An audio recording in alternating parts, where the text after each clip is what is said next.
Good evening, everyone. My name is Sai Ram Sampatrao. In this particular video, let us understand the Vietnam War. ఈ మధ్య US troops ఆఫ్ఘనిస్తాన్ని వదిలి వెళ్ళిన తర్వాత అందరి కళ్ళు వియత్నాం వార్ మీదే పడ్డాయి.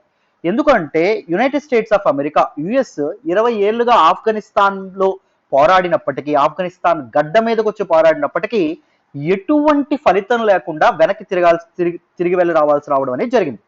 సేమ్ వియత్నాంలో కూడా సరిగ్గా ఒక 50 సంవత్సరాల క్రితం ఇదే విషయం జరగడం అనేది జరిగింది. సో సుమారు ఒక 20 సంవత్సరాలు వియత్నాంలో యుద్ధం పోరాటం చేసినటువంటి యునైటెడ్ స్టేట్స్ ఆఫ్ అమెరికా ఖాళీ చేతులతో ఇంటికి వెళ్ళిపోయింది.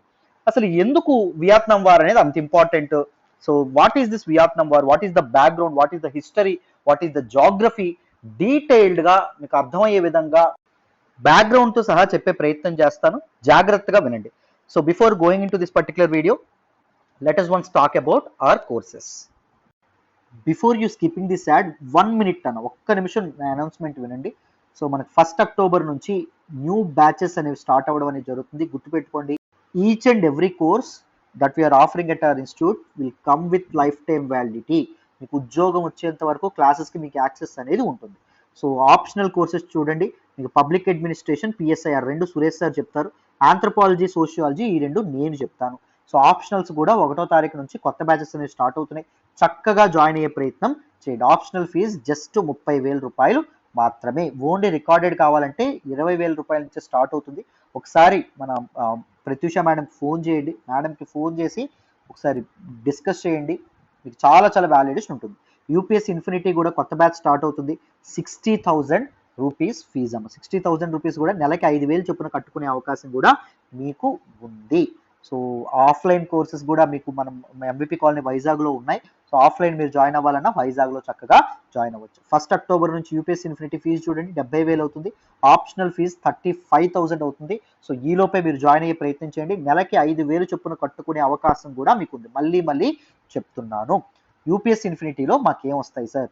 సో చాలా మంది అడుగుతారు. So we have a bunch of passionate faculty members అండి. సో ప్రతిదీ ప్యాషన్తో చెప్తారు. So when I teach history నేను చాలా ఉద్వేగభరితంగా చెప్తాను, because I love teaching history. And other people ఎప్పుడైనా ఇప్పుడు సురేష్ సార్ ఎకానమీ చెప్పినా, ఎథిక్స్ చెప్పినా, లేకపోతే నేను ఇంటర్నేషనల్ రిలేషన్స్ చెప్పినా, లేకపోతే ప్రసాద్ సార్ జాగ్రఫీ చెప్పినా, మీకు తెలియంది ఒకటి చెప్పాలి, స్టూడెంట్కి అర్థమయ్యేటట్టు చెప్పాలి అని ఒక ప్యాషనేట్గా డీటెయిల్డ్గా చెప్పడానికి ప్రయత్నం చేయడం అనేది జరుగుతుంది. We have a bunch of passionate faculty members. మళ్ళీ చెప్తున్నాను, మీకు చాలా వాల్యూ ఎడిషన్ అయితే ఉంటుంది. ఎన్సీఆర్టీ ఫౌండేషన్ కోర్స్ రీసెంట్గా లాంచ్ చేసాం. ఎన్సీఆర్టీ ఫౌండేషన్ కోర్స్ కూడా మీరు యూపీఎస్సీ ఇన్ఫినిటీలో భాగంగా రావడం అనేది జరుగుతుంది. రూపాయి కూడా ఎక్స్ట్రా మీరు కట్టక్కర్లేదు. అర్థమైందా? అండ్ యూపీఎస్సీ ప్రిపేర్ అయ్యే వాళ్ళు ఏపీఎస్సీ, టీఎస్పీఎస్సీ, ఐబీపీఎస్, ఎస్ఎస్సీ ఇవి కూడా ప్రిపేర్ అవుతారు. సో ఎక్స్ట్రా సిలబస్ కూడా without taking a single penny, రూపాయి కూడా మీ నుంచి తీసుకోకుండా కవర్ చేయడం అనేది జరుగుతుంది. 5,000 చొప్పున మీరు చక్కగా కట్టుకునే అవకాశం కూడా కల్పిస్తున్నాం. లైఫ్ టైం వ్యాలిడిటీతో వస్తున్నటువంటి కోర్స్ నాన్న. సో చక్కగా ఉపయోగించుకోండి. డైలీ ఆన్సర్ రైటింగ్ ప్రాక్టీస్ ఉంటుంది. ఎవ్రీడే మీకు క్వశ్చన్ ఇస్తాం, మీరు ఆన్సర్ చేస్తారు. రెస్పెక్టివ్ ఫ్యాకల్టీ మెంబర్స్ కరెక్ట్ చేసి మీకు కన్స్ట్రక్టివ్ ఇండివిజువల్ ఫీడ్బ్యాక్ ప్రతి ఒక్కరికి ఇండివిజువల్గా ఇవ్వడం అనేది జరుగుతుంది. ఆన్సర్ రైటింగ్ కూడా మీకు చక్కగా ప్రాక్టీస్ అవుతుంది. కరెంట్ అఫైర్స్ పెద్ద భూతం అనుకుంటారు యూపీఎస్సీ ప్రిపేర్ అయిన వాళ్ళు. కరెంట్ అఫైర్స్ కాంప్రహెన్సివ్గా డీటెయిల్డ్గా మన ఇన్స్టిట్యూట్లో కవర్ చేయడం అనేది జరుగుతుంది. సో డౌట్స్ ఏమైనా ఉంటే చక్కగా ఈ నెంబర్కి ఫోన్ చేయండి, 7893899553. మేడంతో మాట్లాడి డెసిషన్ తీసుకోండి. నన్ను నమ్మి జాయిన్ అవ్వండి. మీ నమ్మకం అయితే ఒమ్ము కాదు. మళ్ళీ చెప్తున్నాను, మీకు చాలా వాల్యూ ఎడిషన్ అయితే ఉంటుంది. రైట్, మరి ఇప్పుడు ఒకసారి వీడియోలోకి వెళ్ళిపోదామా? విన్నాను. So the Vietnam war, it is a long, costly and divisive conflict అండి. 20 ఏళ్ల పాటు జరగడం అనేది జరిగింది. దాంతోపాటు it's a costly war. US అనేది చాలా ఇన్వెస్ట్ చేసింది, చాలా ఇన్ఫ్రాస్ట్రక్చర్ చాలా మంది కోల్పోయారు. కాస్ట్ ప్రకారంగా ఇక్కడ ఎకనామికల్ కాస్ట్ ఉంటుంది, దాంతోపాటు అదర్ కాస్ట్ కూడా ఉంటుంది. చాలా మంది ప్రాణాలు కోల్పోవడం అనేది జరిగింది, ఎంతో మంది వూండెడ్ అవ్వడం అనేది జరిగింది. యుద్ధం అంటే మరి నెగిటివ్ ఇంపాక్ట్స్ తప్పకుండా వస్తాయి, తప్పదు కదా. దాంతోపాటు it is a divisive conflict కూడా. వరల్డ్ ని 2 ముక్కలుగా పోలరైజ్ చేసినటువంటి కాన్ఫ్లిక్ట్. కొంతమంది వియత్నాం వార్ ని సపోర్ట్ చేసిన వాళ్ళు ఉన్నారు, కొంతమంది వార్ అనేది చేయకూడదు అని చెప్పిన వాళ్ళు ఉన్నారు. అమెరికాని అమెరికన్స్ ఎవరైతే ఉన్నారో, అమెరికన్ సిటిజన్స్ ఎవరైతే ఉన్నారో వాళ్ళు కూడా 2 వర్గాలుగా చీలిపోయారు. అమెరికా వియత్నాం అంతర్గత విషయాల్లో, అమెరికా ఈ వియత్నాం యొక్క ఇంటర్నల్ మ్యాటర్స్ లో జోక్యం చేసుకోకూడదు అని కొంతమంది అమెరికన్లు, చేసుకోవాలి అని కొంతమంది అమెరికన్లు. అండ్ వియత్నాం పీపుల్ కూడా అమెరికా మా విషయాల్లో జోక్యం చేసుకోవాలి అని కొంతమంది, చేసుకోకూడదు అని కొంతమంది. సో ఇలా ఒక ఈ డిఫరెంట్ పాపులేషన్స్ ఏవైతే ఉన్నాయో వాటిని పోలరైజ్ చేసే విధంగా రెండు వర్గాలుగా చీల్చినటువంటి కాన్ఫ్లిక్ట్ ఏంటి అంటే దిస్ వియత్నాం వార్. మరి వియత్నాం వార్ ఎవరికి జరిగిందండి అంటే the communist government of north Vietnam versus south Vietnam. So north Vietnam కి సౌత్ వియత్నాం కి ఒరిజినల్ గా కాన్ఫ్లిక్ట్. ఈ మధ్యలో ఎవరు ఎంటర్ అయ్యారండి? యునైటెడ్ స్టేట్స్ ఎంటర్ అవ్వడం అనేది జరిగింది. రెండు పిల్లలు గొడవ ఆడుకుంటే మధ్యలో కోత్ ఎంటర్ అయినట్టు యునైటెడ్ స్టేట్స్ ఆఫ్ అమెరికా అనవసరంగా ఎంటర్ అయ్యి ఈ వార్ ని చాలా సాగదీయడం అనేది జరిగింది. ఎంతో మంది ప్రాణాలు పోవడానికి United States of America indirect గా కారణం అవ్వడం అనేది జరిగింది. రైట్. సో నార్త్ వియత్నాం కి సౌత్ వియత్నాం కి మధ్య కాన్ఫ్లిక్ట్ లో సౌత్ వియత్నాం కి ఎలైగా అంటే సపోర్ట్ గా యునైటెడ్ స్టేట్స్ ఆఫ్ అమెరికా ఉంది. సౌత్ వియత్నాం యుఎస్ ఎవరితో పోరాడారండి? నార్త్ వియత్నాం తో పోరాడడం అనేది జరిగింది. జాగ్రత్తగా గుర్తుపెట్టుకోండి. వియత్నాం ఎక్కడ ఉంది, జాగ్రఫీ అంతా మాట్లాడదాం నెక్స్ట్ స్లైడ్ లో. చూడండి ఇక్కడ. And this particular conflict is intensified by on going cold war అండి. చూడండి ఈ కాన్ఫ్లిక్ట్ ఏదైతే ఉంటుందో అది చాలా పెద్దదైపోయింది. దేనివల్ల? గోల్డ్ వార్ అనేది ఆ టైంలో జరగడం వల్ల. ఇంతకీ కోల్డ్ వార్ అంటే ఏంటి sir? Cold war is a quasi war అండి. క్వాజీ అంటే అర్థం ఏంటి? ఎక్కడైనా ఈ పదం కనిపించింది అనుకోండి, వెంటనే మీరు ఏం చూడాలి అంటే ఒక మీనింగ్ గుర్తుపెట్టుకోండి, లుక్ ఎలైక్ అని గుర్తుపెట్టుకోండి. It is a quasi war అంటే లుక్ ఎలైక్ ఏ వార్. ఇది వార్ లా అనిపిస్తుంది అంటే, కానీ వార్ కాదు. వార్ అంటే ఏంటి? వార్ అంటే two parties will confront each other directly. Party A ఉందనుకోండి, సైడ్ బి ఉందనుకోండి, సైడ్ ఏ సైడ్ బి, ఇవి డైరెక్ట్ గా గన్లు వేసుకొని, తుపాకులు వేసుకొని, బాంబులు వేసుకొని, కెనాన్స్ వేసుకొని గొడవపడ్డాయి అనుకోండి, దాన్ని వార్ అంటాం కదా. కానీ ఇక్కడ డైరెక్ట్ గా ఇదవట్ల. ఎవరెవరు? మన తాలూకా United States of America and దాంతో పాటు యుఎస్ఎస్ఆర్, ఈ రెండు డైరెక్ట్ గా పోరాడట్లా. అదర్స్ ఎవరైనా పోరాడితే సైడ్స్ తీసుకుంటున్నాయి. ఇప్పుడు సపోజ్ కొరియన్ కాన్ఫ్లిక్ట్ ఉంది, నార్త్ కొరియా ఉంది, సౌత్ కొరియా ఉంది. ఇక్కడ యుఎస్ఎస్ఆర్ ఏదైతే ఉంటుందో యుఎస్ఎస్ఆర్ నార్త్ కొరియాకి సపోర్ట్, వీళ్ళిద్దరి మధ్య కాన్ఫ్లిక్ట్ కదా. ఇద్దరి మధ్య కాన్ఫ్లిక్ట్ అయినప్పుడు యుఎస్ఎస్ఆర్ ఎవరికి సపోర్ట్ చేస్తుంది? నార్త్ కొరియాకి సపోర్ట్ చేస్తుంది. యుఎస్ఎస్ఆర్ నార్త్ కొరియాకి సపోర్ట్ చేస్తుంది కాబట్టి యుఎస్ ఎవరికి సపోర్ట్ చేసింది? సౌత్ కొరియాకి సపోర్ట్ చేసింది. As simple as that. వీళ్ళు డైరెక్ట్ గా యుద్ధంలో పార్టిసిపేట్ చేయకపోయినా ఏం చేస్తున్నారు?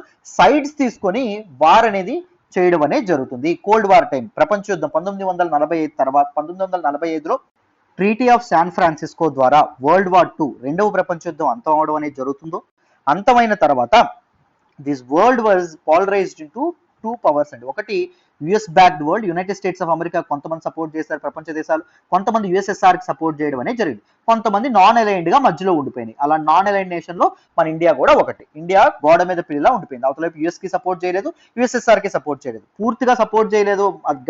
ఏది జరిగినా గోడ మీదే ఉండిపోయింది అంటే కాదు. ఇష్యూ బేస్డ్ గా ఇండియా ఉండడం అనేది జరిగింది. ఒక సపోజ్ ఏదో ఇష్యూ జరిగింది, దానిలో యుఎస్ యొక్క తప్పు ఉందనుకోండి, యుఎస్ఎస్ఆర్ సపోర్ట్ చేసింది. యుఎస్ఎస్ఆర్ తప్పు ఉందనుకోండి, యుఎస్ కే సపోర్ట్ చేసింది. బట్ మోస్ట్లీ యుఎస్ఎస్ఆర్ వైపే ఇండియా ఉండడం అనేది జరిగింది. Though it claims that it is in a non aligned position, but USSR కి ఎక్కువగా సపోర్ట్ చేయడం అనేది జరిగింది ఇండియా. ఇది గుర్తుపెట్టుకోండి. అండ్ ఈ పర్టికులర్ వియత్నాం వార్ ఏదైతే ఉంటుందో 3 మిలియన్ పీపుల్, 30 లక్షల మంది పీపుల్ చనిపోవడం అనేది జరిగింది. ఇంతమంది ప్రాణాలని బలి తీసుకున్నటువంటి యుద్ధం చూడండి, అర్థమైందా? దాంతోపాటు 58,000 అమెరికన్స్ కూడా చనిపోయారు. అమెరికా జాతీయులు కూడా 58,000 అమెరికన్ సోల్జర్స్ మరి ఇక్కడికి వచ్చారు కదా యుద్ధం చేయడానికి, వాళ్ళు కూడా చాలా మంది చనిపోవడం అనేది జరిగింది.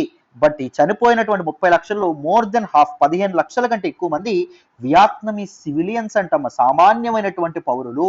పాపం వాళ్ళ చేతుల్లో తుపాకులు లేవు, వాళ్ళ గన్లు ఎలా వేయాలో తెలియదు, వాళ్ళ బతుకు జీవుడా అనుకుంటూ ఉంటే వాళ్ళ ప్రాణాలు కూడా వీళ్ళు పొట్టన పెట్టుకోవడం అనేది జరిగింది. యుద్ధం అనేది చాలా వరకు యుద్ధాలను ఎందుకు ఆపాలి అంటే they will lead to the death of civilians. సామాన్య ప్రజల ప్రాణాలు అనేవి కోల్పోయే అవకాశం ఉంటుంది కాబట్టి. అర్థమైందా? ఇంత destructive war that is Vietnam war. మరి ఎందుకు వియత్నాం ఎక్కడ ఉంది సార్? చూడాలమ్మా. So look at this map. This map is the map of South East Asia. చాలా ఇంపార్టెంట్ అండి. సౌత్ ఈస్ట్ ఏషియాలో ఉన్నటువంటి దిస్ పర్టిక్యులర్ రీజియన్ ఏదైతే ఉంటుందో, దిస్ రీజియన్, దీన్ని ఏమంటాము అంటే ఇండో చైనీస్ పెనిన్సులా అని చెప్పి అంటాం. పెనిన్సులా అని ఎందుకు అంటారు? మూడు సైడ్స్ వాటర్ ఉంది కాబట్టి పెనిన్సులా అంటారు. ఇండో చైనీస్ పెనిన్సులా అని ఎందుకు అంటారు? ఈ కంట్రీస్ యొక్క కల్చర్ మీద ఇండియన్ కల్చర్ యొక్క ఇన్ఫ్లుయెన్స్ ఉంది అండ్ చైనీస్ కల్చర్ యొక్క ఇన్ఫ్లుయెన్స్ కూడా ఉండడం అనేది జరిగింది. అందుకే దాన్ని ఇండో చైనీస్ పెనిన్సులా అని చెప్పి అనడం అనేది జరుగుతుంది. ఈ ఇండో చైనీస్ పెనిన్సులా యొక్క ఈస్టర్న్ మోస్ట్ ఎడ్జ్ ఏదైతే ఉంటుందో అదే మన తాలూకా వియత్నాం. చూడండి, ఈస్టర్న్ మోస్ట్ ఎడ్జ్ అని చెప్పాం. అదే మనం మాట్లాడుకోబోయే వియత్నాం ఏదైతే ఉంటుందో వియత్నాం చాలా చాలా ఇంపార్టెంట్. వియత్నాం లో కొన్ని ప్లేసెస్ కూడా మీకు పరిచయం చేస్తాను, అవి చాలా చాలా ఇంపార్టెంట్. గోయింగ్ ఫార్వర్డ్ వాటి గురించి మనం మాట్లాడుకుంటాం. జాగ్రత్తగా వినండి. వియత్నాంలో నార్త్ వియత్నాంలో ఇంపార్టెంట్ సిటీ చూడండి Hanoi. Hanoi is the very important city. South వియత్నాంలో ఇంపార్టెంట్ సిటీ చూడండి ఇక్కడ సైగాన్ ఉంది. ఇప్పుడు ప్రెజెంట్ పేరు ఏంటంటే హోచిమిన్ సిటీ అంటాం. ఈ హోచిమిన్ ఎవరో నేను తర్వాత మాట్లాడతాను. Very very important personality. So Vietnam war దాని తాలూకు ఇంప్లికేషన్స్ చాలా కారణం అవడం అనేది జరిగింది. ఆయన గురించి కూడా మాట్లాడదాం. దాని పాత పేరు ఏంటంటే సైగాన్. ఈ రెండింటి ఇంపార్టెంట్ సిటీస్ పేరు మీరు తప్పకుండా గుర్తుపెట్టుకోవాలి. అండ్ ఇక్కడ గల్ఫ్ ఆఫ్ టాంకిన్ అని మీకు కనిపిస్తుందా, దీని గురించి కూడా మనం మాట్లాడతాం. దిస్ ఈజ్ ఏ గల్ఫ్ అండి. ఇక్కడ గల్ఫ్ ఆఫ్ టాంకిన్ అని చెప్పడం అనేది జరుగుతుంది. అండ్ ఈస్టర్న్ సైడ్ చూడండి సౌత్ చైనా సీ ఉండడం అనేది జరిగింది. సౌత్ చైనా సీ చాలాసార్లు న్యూస్ లో మీ పేపర్లో హిందీలో వస్తుంది. ఎందుకు అంటే సౌత్ చైనా సీలో చైనీస్ యొక్క ఇన్ఫ్లుయెన్స్ విపరీతంగా పెరుగుతుంది అని చెప్పి న్యూస్లోకి వస్తుంది. సౌత్ చైనా సీ బ్యాక్గ్రౌండ్ ఏంటి, సౌత్ చైనా సీ కాన్ఫ్లిక్ట్ ఏంటి అని తెలుసుకోవాలంటే South China Sea LTX classes అని కొట్టండి. వరల్డ్ టూర్ లాగా ఒక టూర్ లాగా అందంగా చెప్పే ప్రయత్నం చేశాను. మీకు మైండ్ లో ఇంప్రింట్ అవుతుంది. నన్ను నమ్మండి, ఈ వీడియో అయిపోయిన వెంటనే సౌత్ చైనా సీ వీడియో కూడా అట్ ఏ టైం చూసేయండి. అర్థమైందా? మీకు క్లారిటీ చాలా రావడం అనేది జరుగుతుంది. రైట్, గుర్తుపెట్టుకోండి. And this is Gulf of Thailand, very very important.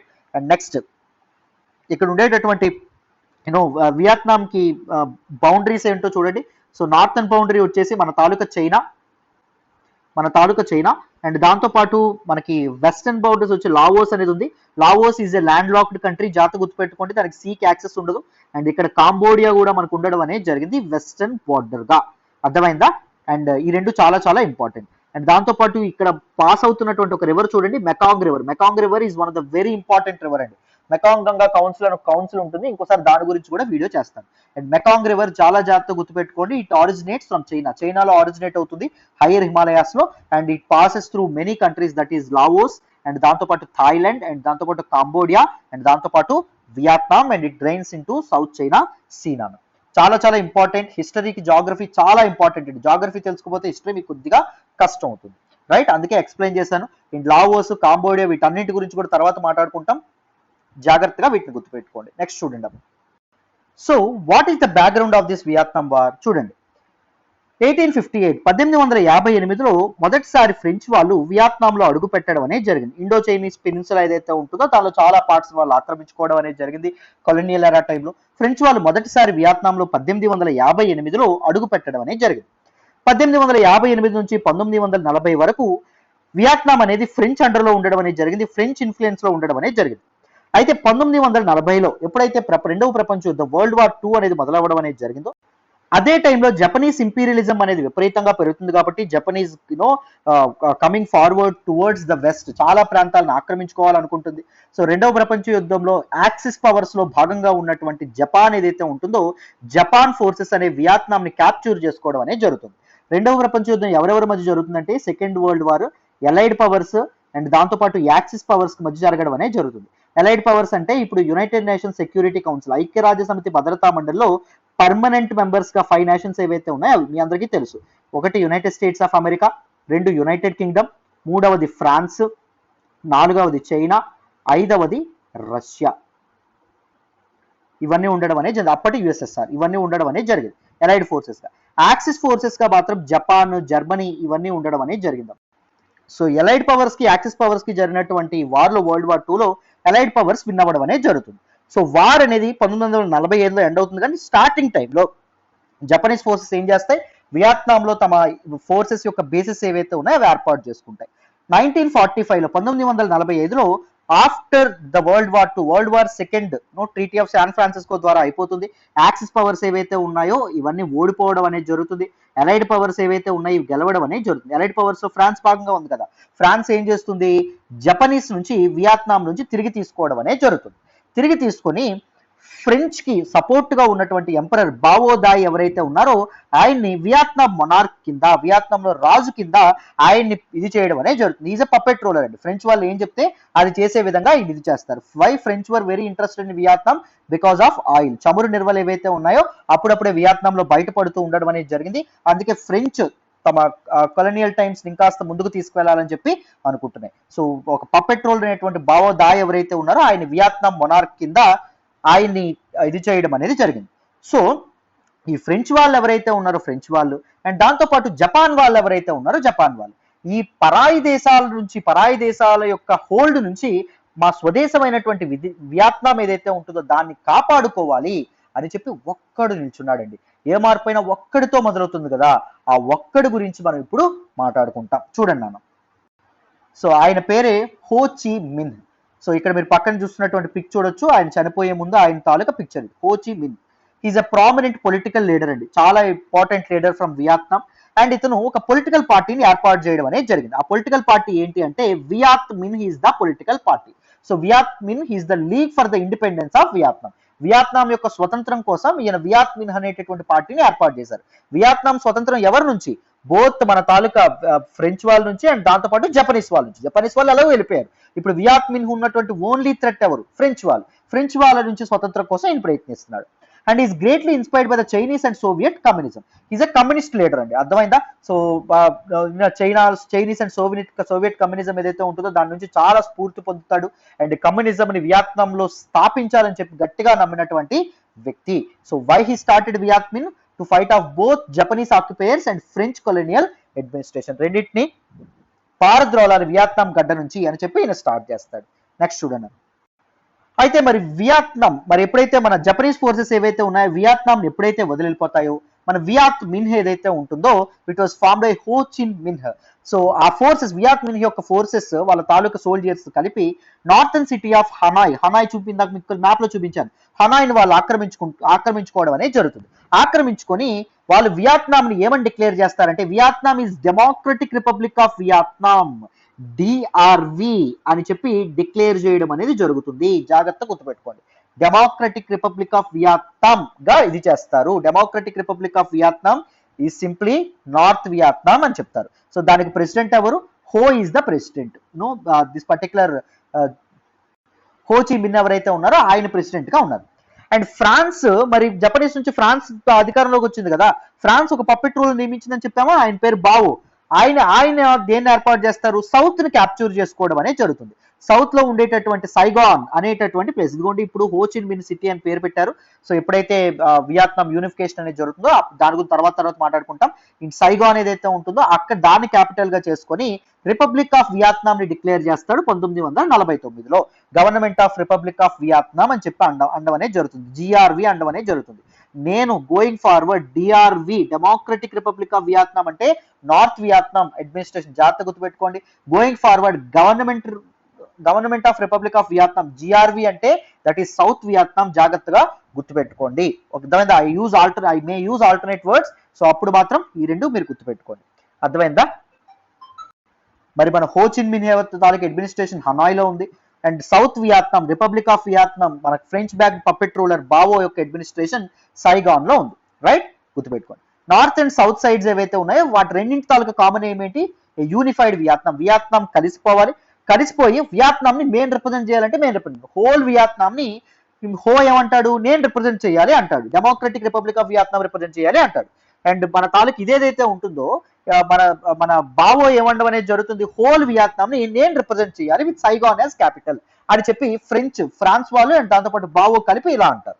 వాళ్ళ తాలూకు లక్ష్యం ఏంటి? Common unified Vietnam.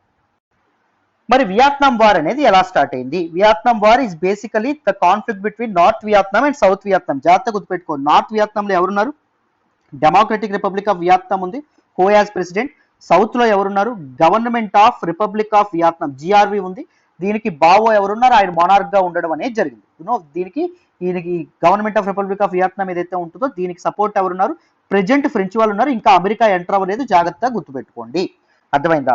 సో 1949లో ఈ కాన్ఫ్లిక్ట్ అనేది స్టార్ట్ అవ్వడం అనేది జరుగుతుంది. ఎందుకు అంటే government of republic of Vietnam ని డిక్లేర్ చేస్తారు కాబట్టి ఫ్రెంచ్ బ్యాక్ బావో. సో అక్కడ నుంచి మొదలవుతుంది. 1949 నుంచి 1954 వరకు నార్త్ అండ్ సదరన్ ఆర్మీస్ ఏవైతే ఉన్నాయో రెండింటి మధ్య కాన్ఫ్లిక్ట్స్ అనేవి మొదలవ్వడం అనేది జరుగుతుంది.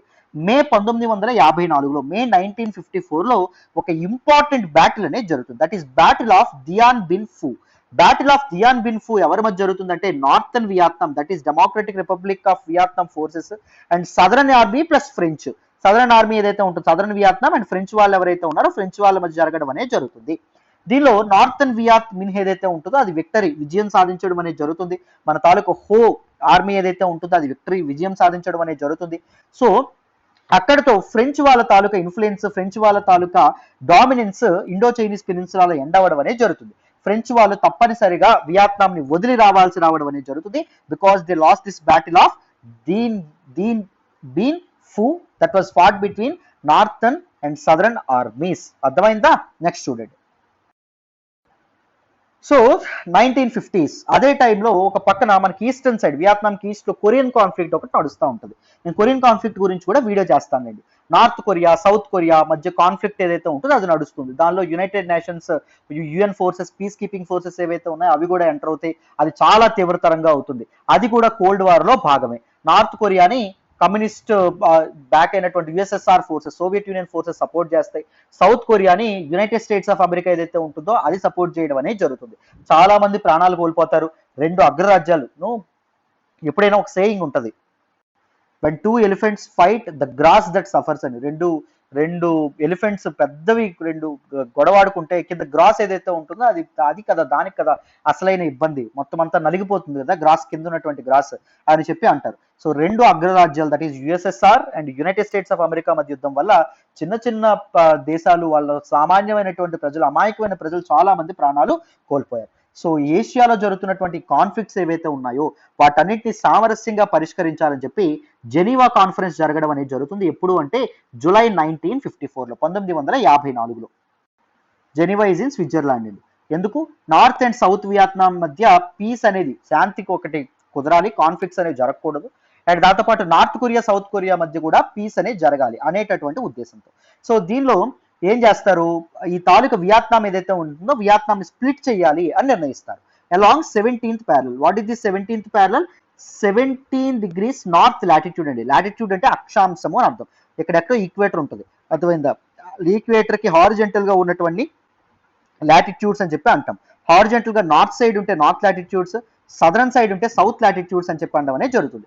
ఇది 17 degrees నార్త్ లాటిట్యూడ్ అండి. సో నార్త్ లాటిట్యూడ్ గుండా వియత్నాంని రెండు భాగాలు చేయాలని చెప్పి అనుకుంటారు. సో ఒకటి నార్త్ వియత్నాం, రెండు సౌత్ వియత్నాం. ఇదిగోండి this is the 17th parallel. మీకు కనిపిస్తుందని చెప్పి అనుకుంటున్నాను. ఇప్పుడు నార్త్ వియత్నాం ఎవరు రిప్రజెంట్ చేస్తారు? మన తాలూకా హో చి మిన్ ఎవరైతే ఉంటారో ఆయన కంట్రోల్లో ఉంటుంది. అండ్ సౌత్ వియత్నాం యథావిధిగా బావో కంట్రోల్లో ఉంటుంది అని చెప్పి దానిలో నిర్ణయం తీసుకోవడం అనేది జరుగుతుంది. ఇద్దరు కాన్ఫ్లిక్ట్స్ అవ్వకూడదు, ఇద్దరు సరి సమానంగా పంచుకోవాలి అని చెప్పి. అండ్ దాంతోపాటు ఈ జెనీవా కాన్ఫరెన్స్ లో ఇంకొకటి ఏం నిర్ణయిస్తారు, 1956లో నేషన్ వైడ్ ఎలక్షన్స్ అనేవి జరగాలి. ఎందుకు అంటే ప్రజల తాలూకా డెసిషన్ తెలుసుకోవాలి ఫర్ రీయూనిఫికేషన్. నార్త్ వియత్నాం ని సౌత్ వియత్నాం ని కలపాలా లేకపోతే వద్దా అనేటటువంటి విషయం మీద ప్రజల తాలూకా డెసిషన్ ఏంటి అని తెలుసుకోవడానికి ఒక ఎలక్షన్స్ కండక్ట్ చేయండి అని చెప్పి కూడా మన యునైటెడ్ నేషన్స్ ఎవరైతే ఉన్నారో వాళ్ళు బ్రోకర్ చేయడం అనేది జరిగింది. Peace keeping is their main aim కాబట్టి. సో 1955లో 1955లో ఏం జరిగింది, ఇక్కడ ఒక డిసైసివ్ థింగ్ అనేది రావడం అనేది జరిగింది. ఏంటి అంటే యాంటీ కమ్యూనిస్ట్ పొలిటీషియన్ అయినటువంటి కమ్యూనిస్ట్ వ్యతిరేక అయినటువంటి నగోదిన్ దీమ్ ఎవరైతే ఉంటారో ఈయన ఎంపరర్ బావో ఫ్రెంచ్ వాళ్ళు పెట్టినటువంటి పపెట్ ఎంపరర్ ని చంపేసి పపెట్ ఎంపరర్ ని పక్కకు దోసేసి ఆయన ప్రెసిడెంట్ అవ్వడం అనేది జరుగుతుంది. దేనికి? Government of the republic of Vietnam. ఇందాక జీవీఎన్ అంటే ఏం చెప్పుకున్నాం? Government of the republic of Vietnam అంటే మనం ఏం చెప్పుకున్నాం, ఎవరని చెప్పుకున్నాం? మన తాలూకా సౌత్ వియత్నాం అని చెప్పి మనం చెప్పుకున్నాం. డెమోక్రటిక్ రిపబ్లిక్ ఆఫ్ వియత్నాం, డిఆర్వి అంటే ఏంటి? నార్త్ వియత్నాం అని చెప్పుకున్నాం. అందుకే చెప్తున్నా నేను ఈ పదాలు వాడినప్పుడు మీరు జాగ్రత్తగా గుర్తుపెట్టుకోండి. మనం government of the republic of Vietnam లేదా జీవీఎన్ అని కూడా అంటారు. Government of the republic of Vietnam GVN అని కూడా అంటారు, జిఆర్వి లేదా GVN. Right, very very important. So ఇప్పుడు మరి బావో పొజిషన్ లో మరి నార్త్ వియత్నాం ఎవరు అడ్మినిస్టర్ చేయడానికి వచ్చారు? Ngo Dinh Diem. Is an anti communist politician. కమ్యూనిస్టులు అంటే అసలు పడదు. రైట్, నెక్స్ట్ చూడండి. Next important thing is the Viet Cong అండి. So Viet Cong is a coalition. అది ఎలా ఏర్పడిందో చూడండి అమ్మ. సో కోల్డ్ వార్ అనేది ఎప్పుడైతే ఇంటెన్సిఫై అవ్వడం అనేది జరుగుతుందో, కోల్డ్ వార్ అంటే ఏం చెప్పాం? It's a cozy war between United States of America and USSR అని చెప్పుకున్నాం. కోల్డ్ వార్ ఎప్పుడైతే ఇంటెన్సిఫై అవుతుందో యునైటెడ్ స్టేట్స్ ప్రెసిడెంట్ అయినటువంటి వైటి ఐసెన్హోవర్ ఎవరైతే ఉన్నారో అప్పటి ప్రెసిడెంట్, ఆయన దీమ్ అండ్ సౌత్ వియత్నాం కి తన సపోర్ట్ అనేది ఇవ్వడం అనేది జరుగుతుంది. ఎందుకు? నార్త్ వియత్నాం లో ఉన్నటువంటి లీడర్ కమ్యూనిస్ట్ లీడర్ కాబట్టి. అదేంటి సార్ ఎందుకు సౌత్ వియత్నాం సపోర్ట్ ఇవ్వాలి? వీళ్ళ మధ్య గొడవలో అసలు యుఎస్ ఎందుకు సార్ ఇది అవ్వాలి? యుఎస్ఎస్ఆర్ పోనీ సపోర్ట్ చేసిందా నార్త్ వియత్నాంకి? ఇప్పటి వరకు సపోర్ట్ చేయలేదు కదా, ఇప్పటి వరకు సపోర్ట్ చేయలా. జస్ట్ అక్కడ ఉన్నటువంటి లీడర్ మాత్రమే కమ్యూనిజం ని ఫాలో అవుతున్నాడు. మరి ఎందుకు మన తాలూకా యుఎస్ అనేది ఇక్కడ ఎంటర్ అవుతుంది అంటే there is a theory called domino theories. ఈ డామినో థియరీ ఏంటో నేను నెక్స్ట్ స్లైడ్లో ఎక్స్ప్లెయిన్ చేస్తాను, మీకు ఈజీగా అర్థమవుతుంది. డామినో థియరీ గురించి కూడా చెప్తాను. డామినో థియరీ అంటే ఏంటంటే పేక ముక్కలు ఒక దగ్గర ఇలా పెట్టారనుకోండి ఎప్పుడైనా, సో ఒక పేక ముక్క కదిపితే నీకు ఏమవుతుందో ఇవన్నీ పడిపోతాయా లేదా? పడిపోతాయి. సో సపోజ్ వియత్నాం అనేది కమ్యూనిస్ట్ కంట్రీ అయింది అనుకోండి, వియత్నాం పక్కనే కాంబోడియా నువ్వు చూసావా, అది కమ్యూనిస్ట్ కంట్రీ అయిపోతుంది. కాంబోడియా పక్కనే ఉన్నటువంటి ఇది చూసావా, ఏది మనం లావోస్ చూసామా, Laos communist country. Next Thailand చూసావా, థాయిలాండ్ కమ్యూనిస్ట్ కంట్రీ అయిపోతుంది. This is dominoes effect. Political system మనకి it is political ideologies, political systems, political interest ఇవన్నీ పాకిపోతాయండి. అందుకే నైబరింగ్ కంట్రీస్ లో కూడా మనం ఒక పీస్ స్టెబిలిటీ కోసం మన కంట్రీ కూడా ఆలోచిస్తుంది ఎప్పుడు. ఇప్పుడు మయన్మార్ లో పొలిటికల్ కూ ఇప్పుడు జరుగుతుంది, దానికోసం ఇండియా ఎందుకు ఆలోచించాలి? సో మన నైబరింగ్ కంట్రీలో స్టెబిలిటీ అనేది మనకు చాలా ఇంపార్టెంట్, అర్థమైంది. ఎందుకంటే అది పాకేటటువంటి అవకాశం కూడా ఉంటుంది. థాయిలాండ్ అయిపోయింది అనుకోండి, మయన్మార్ కమ్యూనిస్ట్ నేషన్ అయిపోతుంది. మయన్మార్ అయితే లాస్ట్ ఇండియా కూడా కమ్యూనిస్ట్ నేషన్ అయిపోతుంది. సో కమ్యూనైజ్డ్ వరల్డ్ ఏదైతే ఉంటుందో, కమ్యూనైజ్డ్ వరల్డ్ అనేది ప్రపంచానికి అంత మంచిది కాదు, అర్థమైందా? సో మనకి ఎప్పుడు డెమోక్రసీ లీడింగ్ ఉన్నటువంటి క్యాపిటలిస్ట్ లెడ్ వరల్డే చాలా ఇంపార్టెంట్, కానీ కమ్యూనిస్ట్ లెడ్ వరల్డ్ ఎవరు కోరుకోరు. ఎందుకంటే ప్రజల తాలూకా స్వేచ్ఛల మీద అది తప్పకుండా ప్రభావం చూపించడం అనేది జరుగుతుంది. పీపుల్ యొక్క ఫ్రీడమ్స్ తప్పకుండా పోతాయి. దాంతోపాటు యుఎస్ యొక్క ఐడియాలజీ క్యాపిటలిస్ట్ ఐడియాలజీ, దాన్ని వాళ్ళు వాళ్ళ ఐడియాలజీని ఒక డామినెంట్ ఐడియాలజీగా ఉంచాలి అంటే సో కమ్యూనిజం యొక్క ఈ స్ప్రెడ్ ఏదైతే ఉంటుందో తను తప్పకుండా అడ్డుకోవాలి. అందుకే యునైటెడ్ స్టేట్స్ ప్రెసిడెంట్ ఎవరైతే ఉన్నారో ఆయన దీనిలోకి ఎంటర్ అవ్వాలని చెప్పి అనుకుంటారు.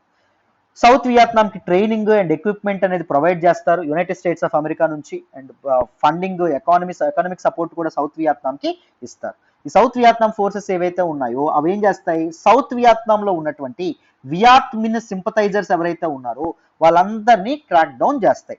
సో ఈ వియత్ మిన్ అంటే ఎవరు, పైన ఉన్నటువంటి పొలిటికల్ పార్టీ, నార్త్ వియత్నాం లో ఉన్నటువంటి హోచి మిన్ యొక్క పొలిటికల్ పార్టీ. సౌత్ వియత్నాం లో కూడా వియత్ మిన్హిని సపోర్ట్ చేసే వాళ్ళు ఉన్నారంట, అర్థమైందా? మన కమ్యూనిస్ట్ నేషన్ అయిపోతే బాగుండేది, మనకు కలిసిపోతే బాగుండేదని. సో ఈ సౌత్ వియత్నాం ఫోర్సెస్ ఏం చేసినాయి, ఆ సింపథైజర్స్ ఎవరైతే ఉన్నారో యుఎస్ సపోర్ట్ తో వాళ్ళందరినీ చంపేయడం అనేది జరిగింది, రైట్? సో వియత్ మిన్ సింపథైజర్స్ ఎవరైతే ఉన్నారో వాళ్ళందరినీ ఏమన్నారు అంటే వియత్ కాంగ్ అని చెప్పి అన్నారు. అంటే సౌత్ వియత్నాంలోనే ఉంటూనే వియత్ మిన్హ్, నార్త్ వియత్నాంలో ఉన్నటువంటి పొలిటికల్ పార్టీ వియత్ మిన్హ్ని సపోర్ట్ చేసే వాళ్ళందరినీ వియత్ కాంగ్, వియత్నమీస్ కమ్యూనిస్ట్ గా అభివర్ణించడం అనేది జరిగింది, వాళ్ళొక ఫామ్ గా ఏర్పడడం అనేది జరిగింది. And these Viet Kong members ఎవరైతే ఉన్నారో దేవర్ బ్రూటల్లీ టార్చర్డ్ అండ్ ఎగ్జిక్యూటెడ్. చాలా మందిని సౌత్ వియత్నమీస్ ఫోర్సెస్ ఏవైతే ఉన్నాయో, మన తాలూకా థీమ్ ఎవరైతే ఉన్నారో దిస్ గాయ్, ఈయన ఏం చేశారు, చాలా టార్చర్ చేసి ఆయన చంపేయడం అనేది జరిగింది. వీళ్ళు ఓపిక పట్టారు. వియత్ కాంగ్ కూడా బలాన్ని చేకూర్చుకోవడం అనేది జరిగింది. వియత్ కాంగ్ లో ఇక్కడ కమ్యూనిస్ట్ మెంబర్సే లేరు, నాన్ కమ్యూనిస్ట్ మెంబర్స్ కూడా ఉండడం అనేది జరిగింది. All these people they started fighting back in 1957. 1957లో Diem and south Vietnamese forces మీద వాళ్ళు ఎగ్నెస్ట్ గా వాళ్ళు పోరాటం చేయడం అనేది జరిగింది. 1960లో these opponents, Diem's oppressive regime ఏదైతే ఉంటుందో, ప్రజలను అక్రమంగా పొట్టను పెట్టుకుంటున్నాడు కదా, సో ఎవరికి వియత్ మిన్కి జస్ట్ సపోర్ట్ చేస్తున్నారని చెప్పి, సో ఆ థీమ్ తాలూకు అపోనెంట్స్ ఎవరైతే ఉంటారో వీళ్ళందరూ కలిసి ఏం ఏర్పాటు చేయడం అనేది జరిగింది, నేషనల్ లిబరేషన్ ఫ్రంట్ అనేటటువంటి ఒక ఫోర్స్ ని వాళ్ళు స్టార్ట్ చేయడం అనేది జరిగింది. It includes both communist and non communist leaders అమ్మ. కమ్యూనిజం సపోర్ట్ చేసిన వాళ్ళు, కమ్యూనిజం కి సపోర్ట్ చేయని వాళ్ళు కూడా, జస్ట్ దీని యొక్క పాలసీలకు సపోర్ట్ ఎగనెస్ట్ గా, పాలసీలకు ఎగనెస్ట్ గా ఉన్న వాళ్ళందరూ దీనిలో చేరిపోవడం అనేది జరిగింది. This is Viet Cong and National liberation Front are same అండి.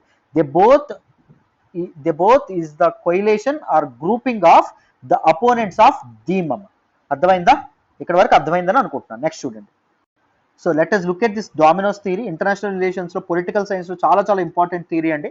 So what is this domino theory చూడండి. ఇక్కడ పక్కన మీకు పిక్చర్ యాడ్ చేసిన, వియత్నాం అనేది కమ్యూనిస్ట్ కంట్రీ అయింది అనుకోండి, లావోస్ కమ్యూనిస్ట్ కంట్రీ అవుతుంది, కాంబోడియా అయిపోతుంది, థాయిలాండ్ అయిపోతుంది, బర్మా దట్ ఈస్ మయన్మార్ అయిపోతుంది, తర్వాత ఇండియా అయిపోతుంది, తర్వాత బంగ్లాదేశ్ అయిపోతుంది. So every country communist country అయిపోవడం అనేది జరుగుతుంది. సో దాన్ని అడ్డుకోవాలని చెప్పి యుఎస్ ఏదైతే ఉంటుందో, యుఎస్ అనేది ఇది చేయడం అనేది జరిగింది. అర్థమైందా? సో వియత్ కాంగ్ ఇక్కడ కనిపిస్తుందా, Viet Cong wanted to communize every nation, every other nation, but ఇక్కడ ఎవరున్నారు, యుఎస్ యొక్క సోల్జర్స్ ఎవరైతే ఉన్నారో వాళ్ళు అడ్డుకుంటున్నారు, మీరు గమనిస్తే, రైట్? అది ద పిక్చర్ యొక్క మీన్. సో అప్పటి ప్రెసిడెంట్ అయినటువంటి జాన్ ఎఫ్ కెనడీ ఎవరైతే ఉన్నారో 1961లో ఈయన ఏం చేయడం అనేది జరిగింది అంటే, ఒక టీంని పంపించారండి, వియత్నాంకి పంపించారు. సౌత్ వియత్నాంలో కండిషన్స్ అనేవి ఎలా ఉన్నాయి, వియత్ కాంగ్ అనేది ఎలా పనిచేస్తుంది, అండ్ దాంతోపాటు దిస్ నేషనల్ లిబరేషన్ ఫ్రంట్ ఏదైతే ఉంటుందో అది ఎలా పనిచేస్తుందని తెలుసుకోవడానికి, బికాజ్ కోల్డ్ వార్ అనేది సివియర్ అవుతుంది కాబట్టి ఆ టైంలో. సో ఆ టీం ఏదైతే ఉందో అది ఏం చెప్పింది అంటే, సో ఇక్కడ పరిస్థితులు చేజారిపోతున్నాయి, వియత్ కాంగ్ ఏదైతే ఉంటుందో అది గట్టిగా ఉంది, స్ట్రాంగ్ గా ఉంది, ఈ నేషనల్ లిబరేషన్ ఫ్రంట్ కూడా స్ట్రాంగ్ గా ఉంది.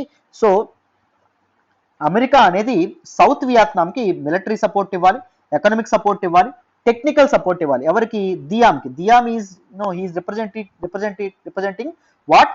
Government of republic of Vietnam, GRV, that is South Vietnam. South Vietnam ఆయన రిప్రజెంట్ చేయడం అనేది జరుగుతుంది. ఆయనకి సపోర్ట్ ఇవ్వాలి అని చెప్పి ఆ టీం సజెస్ట్ చేస్తుంది.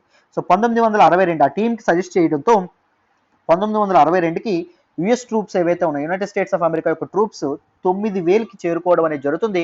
United States of America troops యొక్క ఇన్ఫ్లుయెన్స్ దేని మీద పెరుగుతుంది?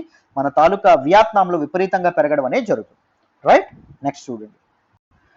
Next Gulf of Tonkin incident. So Gulf of Tonkin incident తో డైరెక్ట్ గా యుఎస్ అనేది వియత్నాంలో వార్ అనేది వేజ్ చేయాల్సి రావడం అనేది జరుగుతుంది. అసలైన వియత్నాం వార్ ఇక్కడ నుంచి గట్టిగా మొదలవడం అనేది జరుగుతుంది. అఫ్ కోర్స్ 1954లోనే మనకి అప్పటి ప్రెసిడెంట్ అయినటువంటి ఐసెన్ హోవర్ సో వియత్నాం యుద్ధంలో జోక్యం చేసుకోవాలని అనుకున్నప్పటికీ 1954 యుఎస్ యొక్క జోక్యం పెరిగినప్పటికీ వార్ ఇక్కడ తీవ్రతరం అవ్వడం అనేది జరుగుతుంది. చూడండి, దిస్ ఈజ్ గల్ఫ్ ఆఫ్ టాంకిన్ అమ్మ, గల్ఫ్ ఆఫ్ టాంకిన్, అక్కడ జరుగుతుంది ఒక ఇన్సిడెంట్. సో దానికంటే ముందు ఏం జరుగుతుందో చూడండి. 1963లో అప్పటి యుఎస్ ప్రెసిడెంట్ కెనడీ, నాకు టీం పంపించారని చెప్పాను కదా, కెనడీని అసాసినేట్ చేయడం అనేది జరుగుతుంది. ఎక్కడ? డల్లాస్ లో. అర్థమైందా? వియత్నమీస్ పీపుల్ అసాసినేట్ చేశారని కొంతమంది చెప్తారు. వియత్నమీస్ రెబల్స్ ఎవరైతే ఉన్నారో వాళ్ళే. యుఎస్ లోనే, యుఎస్ గడ్డ మీదే యుఎస్ ప్రెసిడెంట్ హత్యకు గురిపోతారు. 2 వీక్స్ తర్వాత, 2 వారాల తర్వాత దియామ్ ఎవరైతే ఉన్నారో, సో సౌత్ వియత్నాం లీడర్ అయినటువంటి దియామ్ ఎవరైతే ఉన్నారో ఆయన అండ్ ఆయన బ్రదర్ ఎవరైతే ఉన్నారో ఇద్దరు అసాసినేట్ కావడం అనేది జరుగుతుంది. సో కెనడీ తర్వాత వచ్చినటువంటి ప్రెసిడెంట్ ఎవరంటే జాన్సన్, లిండన్ బి జాన్సన్. ఆయన ఏం చేస్తారు? తన తాలూకా ప్రెడిసర్, ఆయన ముందు ఉన్నటువంటి వ్యక్తి హత్యకు కారణమైనటువంటి వియత్నాం రెబల్స్ మీద అటాక్ చేయడానికి సో యుఎస్ యొక్క మిలిటరీ అండ్ ఎకనామిక్ సపోర్ట్ సౌత్ వియత్నాంకి ఇంకాస్త ఎక్కువగా పెంచడం అనేది జరుగుతుంది. So South Vietnam should fight on whom? These Viet Cong. సౌత్ వియత్నాంలోనే ఉన్నటువంటి వియత్ కాంగ్ ఏదైతే ఉంటుంది, Viet Cong and National liberation Front ఏదైతే ఉంటుంది, నేషనల్ లిబరేషన్ ఫ్రంట్, అండ్ దాంతో పాటు నార్థన్ వియత్నాం ఫోర్సెస్, వీటితో పోరాడడానికి యుఎస్ అనేది సపోర్ట్ అనేది ఇంకాస్త పెంచడం అనేది జరిగింది. సో అక్కడ ఒక ఇంపార్టెంట్ ఇన్సిడెంట్ అనేది జరగడం అనేది జరుగుతుంది ఆ టైంలో.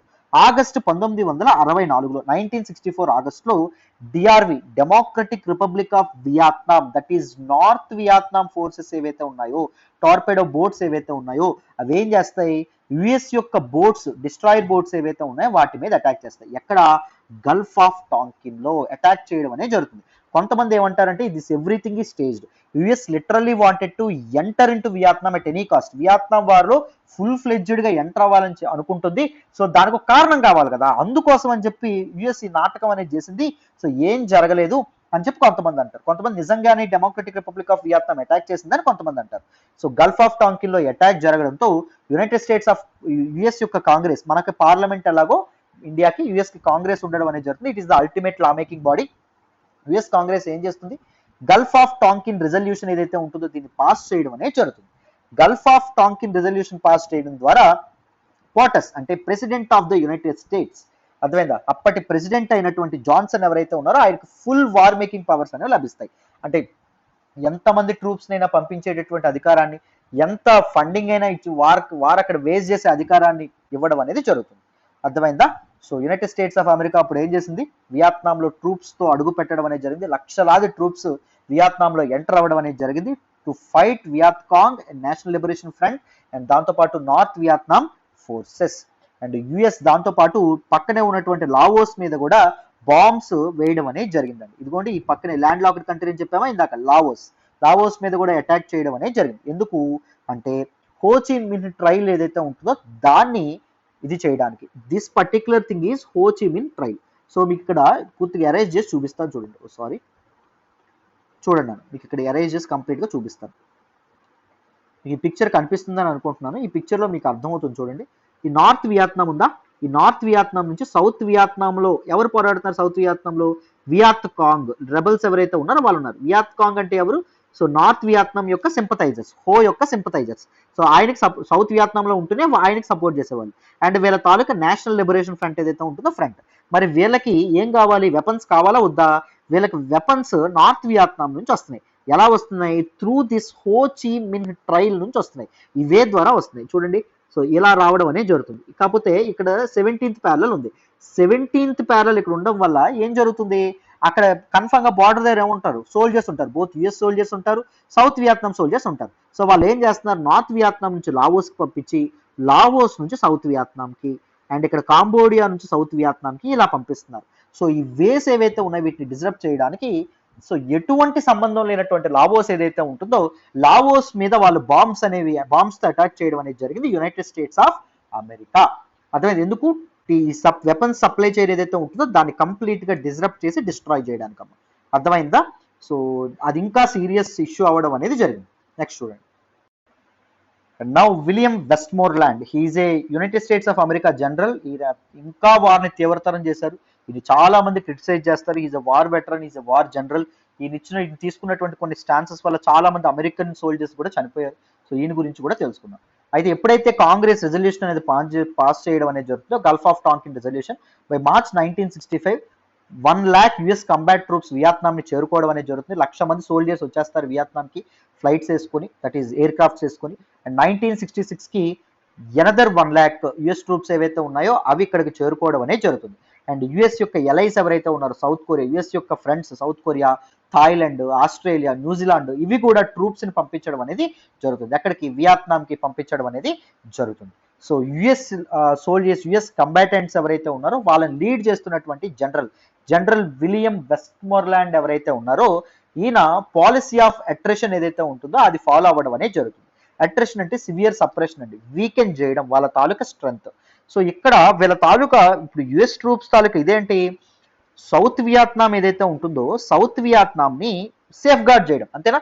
సౌత్ వియత్నాం టెరిటరీ ఏదైతే ఉంటుందో దాన్ని కాపాడుకోవడం, ఎయిదర్ నార్త్ వియత్నాం ఫోర్సెస్ నుంచి కానీ, లేకపోతే ఇక్కడే ఉన్నటువంటి వియత్నాం కాంగ్రెస్ కానీ, లేకపోతే నేషనల్ లిబరేషన్ ఫ్రంట్ నుంచి కానీ.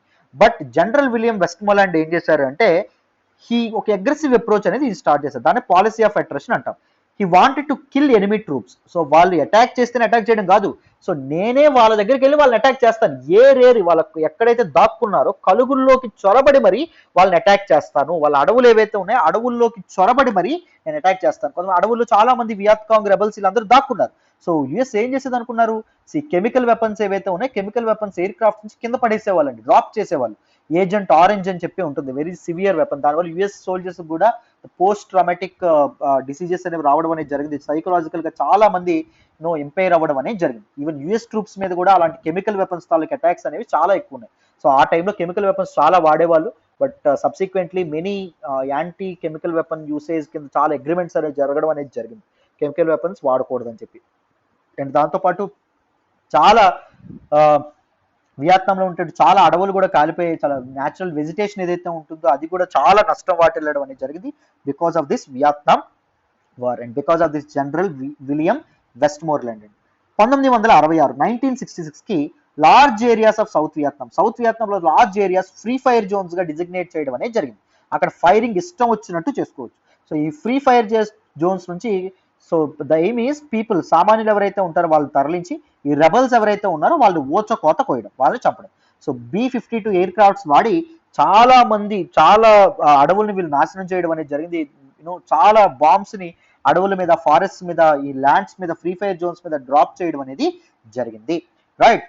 కానీ ఇంత యుఎస్ అనేది ఇంత సిగ్నిఫికెంట్, ఇన్ని ట్రూప్స్ కలిపి అటాక్ చేస్తున్నప్పటికీ, యుఎస్ అండ్ యుఎస్ ఎలైస్ అందరూ కలిపి వెస్ట్మోర్లాండ్ పాలసీ ఆఫ్ అట్రిషన్ అనేది ఫాలో అవుతున్నప్పటికీ, democratic republic of Vietnam, that is north Vietnam forces కానీ, వియత్నాం కాంగ్రెస్ కానీ, లేకపోతే నేషనల్ లిబరేషన్ ఫోర్సెస్ కానీ గివప్ ఇచ్చారా అంటే గివప్ ఇవ్వకుండా పోరాడడం అనేది జరిగింది. ఎందుకంటే వాళ్ళకి కమ్యూనిస్ట్ చైనా నుంచి, యుఎస్ఎస్ఆర్ నుంచి విపరీతమైనటువంటి సపోర్ట్ అనేది లభించడం అనేది జరిగింది. సో ఫండింగ్ అనేది వచ్చింది, economic support, military support, training support అంతా వీటి నుంచి వాళ్ళకి రావడం అనేది జరిగేది, రైట్. అర్థమైందా? సో అందుకోసం నేను గివప్ ఇవ్వలేదు, US and its allies forces తో గట్టిగా స్ట్రాంగ్ గా తిరిగి పోరాడడం అనేది జరిగింది. నెక్స్ట్ చూడండి. సో అదే టైంలో వియత్నాం వార్కి ఎగనెస్ట్ గా యుఎస్ సోల్జర్స్ ఎవరైతే ఉన్నారో, అమెరికన్ సోల్జర్స్ సైనికులు ఎవరైతే ఉన్నారో వాళ్ళు, అండ్ యుఎస్ సిటిజన్స్ ఎవరైతే ఉన్నారో వాళ్ళలో ప్రొటెస్ట్ అనేవి మొదలవ్వడం అనేది జరిగింది. సో యుఎస్ అనేది యుఎస్ అడ్మినిస్ట్రేషన్ చేస్తుంది తప్పు, వియత్నాం వారిని ఎండ్ చేయాలి, మనకు కానటువంటి విషయాల్లో జోక్యం చేసుకొని సామాన్యమైనటువంటి ప్రజలను బలి తీసుకుంటున్నారు, చాలా మంది సివిలియన్స్ చనిపోతున్నారు అని చెప్పి వీళ్ళు రోడ్లు ఎక్కడం అనేది జరిగింది యుఎస్ సిటిజన్స్ ఎవరైతే ఉన్నారో వాళ్ళు. నవంబర్ 1967కి వియత్నాంలో యుఎస్ ట్రూప్స్ 5 లక్షలకు చేరుకోవడం అనేది జరిగింది. యుఎస్ క్యాజువాలిటీస్, యుఎస్ సోల్జర్స్ మొత్తం 15,058 మంది చనిపోయారు. అండ్ 1,09,527 మంది వూండెడ్ అవ్వడం అనేది జరిగింది. కాళ్ళు చేయో పోగొట్టుకొని వాళ్ళు ఉండడం అనేది జరిగింది. అండ్ దాంతోపాటు సోల్జర్స్ మీద చాలా psychological deterioration, physically already impaired అయ్యారు, ఏదో ఒక వూండ్స్ అని రావడం అనేది జరిగింది. అండ్ సైకలాజికల్ ఇంపాక్ట్స్ కూడా జరగడం అనేది జరిగింది because of the severe usage of drug అని. వియత్నాం ఏదైతే ఉంటుందో, వియత్నాం అనేది ఇక్కడ గోల్డెన్ క్రెసెంట్ అనేది ఉండడం అనేది జరుగుతుంది. మనకి పక్కనే golden crescent comprises of 3 countries, that is Laos, రెండవది కాంబోడియా, అండ్ మూడవది ఏంటి అంటే మన తాలూకా థాయిలాండ్ అమ్మ. So it is one of the highest opium producing nations. So ఇది గోల్డెన్ క్రెసెంట్ అని చెప్పి అంటారు. సో ఈ చివరి గోల్డెన్ ట్రయాంగిల్ ఉంటుంది. గోల్డెన్ ట్రయాంగిల్ ఆఫ్ఘనిస్తాన్ అండ్ దాంతోపాటు మన తాలూకా ఇదేదైతే ఉంటుందో, I mean Afghanistan and Pakistan and దాంతోపాటు ఇరాన్, ఇది ఇక్కడ కూడా ఓపియం అనేది నల్లమంది అనేది ఎక్కువగా ప్రొడ్యూస్ అవుతుంది. ఇక్కడ కూడా నల్లమంది అనేది ఎక్కువగా ప్రొడ్యూస్ అవుతుంది. అందుకే ఇండియా అనేది వల్నరబుల్ డ్రగ్ ట్రాఫికింగ్, ఎందుకంటే ఈ రెండింటి మధ్యలో ఇండియా అనేది ఉండడం అనేది జరిగింది. అర్థమైందా? సో ఈ ఓపియం అనేది వియత్నాంలో ఉన్నటువంటి అమెరికన్ సోల్జర్స్ కి చాలా సప్లై చేసేవాళ్ళు. ఈ డ్రగ్స్ కి వీళ్ళు చాలా బానిస అవ్వడం అనేది జరిగింది. అండ్ దీస్ ఇన్నోసెంట్ పీపుల్ మీద అటాక్స్ చేస్తున్నాము, సామాన్య ప్రజల మీద అటాక్స్ చేస్తున్నప్పుడు కళ్ళలోకి వాళ్ళ ఆక్రందనలు, వాళ్ళ తాలూకు ఏడుపులు వాళ్ళ కళ్ళలోకి వచ్చేవంట. అర్థమైందా? అంత ఘోరాతి ఘోరమైనటువంటి పరిస్థితుల్లో యుఎస్ సోల్జర్స్ ఉన్నారు. సో యుఎస్ సోల్జర్స్ ఏం చేశారు, anti war movements and protest, మేము యుద్ధం చెయ్యము అని చెప్పి వాళ్ళు తిరిగి ప్రొటెస్ట్ అనేవి చేయడం అనేది జరిగింది ఎగనెస్ట్ ద అడ్మినిస్ట్రేషన్. అండ్ దాంతోపాటు సో యుఎస్ యొక్క టెలివిజన్స్ లో, United States of America televisions లోని వారి యొక్క హారిఫిక్ ఇమేజెస్, చాలా మంది సామాన్య ప్రజలు ప్రాణాలు కోల్పోవడం ఏవైతే ఉన్నాయో ఇలాంటి ఇమేజెస్ చూసి యుఎస్ సిటిజన్స్ చలించిపోయారండి. సో ఎంత అగ్రదేశమైనా, ఎంత సూపర్ పవర్ నీకు అవ్వాలన్నా సామాన్య ప్రజల్ని, దాంతోపాటు తన ప్రజలైనటువంటి సైనికుల్ని బలి తీసుకుంటారా మీ తాలూకా డామినెన్స్ కోసం, మీ తాలూకా పవర్ ని చూపెట్టుకోవడం కోసం అని చెప్పి యునైటెడ్ స్టేట్స్ ఆఫ్ అమెరికాలోని సిటిజన్స్ కూడా చాలా క్రిటిసైజ్ చేయడం అనేది జరిగింది అడ్మినిస్ట్రేషన్. వాళ్ళు ఏం ఆర్గ్యూ చేశారంటే civilians but not enemy combatants were primary victims. So civilians primary enemy combatants ఎవరైతే ఉన్నారో, వియత్కాంగ్ కంబాటెంట్స్, లేకపోతే NLF national liberation front combatants, లేకపోతే నార్త్ వియత్నాంలో సైనికులు ఎవరైతే ఉన్నారో, వాళ్ళ తరపున పోరాడుతున్న సైనికులు ఎవరైతే ఉన్నారో వాళ్ళు చనిపోవట్లేదంట, విక్టిమ్స్ గా వాళ్ళు ఉండట్లా. ఎవరు ఎక్కువగా ప్రాణాలు కోల్పోతున్నారు, సామాన్య ప్రజలకు ప్రాణాలు కోల్పోతున్నారు అని చెప్పి అమెరికన్ ప్రజలు ఎవరైతే ఉన్నారో, అమెరికా సోల్జర్స్ అయితేనేమి, వీళ్ళందరూ చాలా ఎగోనీతో, చాలా పెయిన్ఫుల్ గా వాళ్ళు ప్రొటెస్ట్ అనేవి మొదలు పెట్టడం అనేది జరిగిద్దాం. నెక్స్ట్ ఇంపార్టెంట్ థింగ్ చూడండి, Tet offensive, very very important.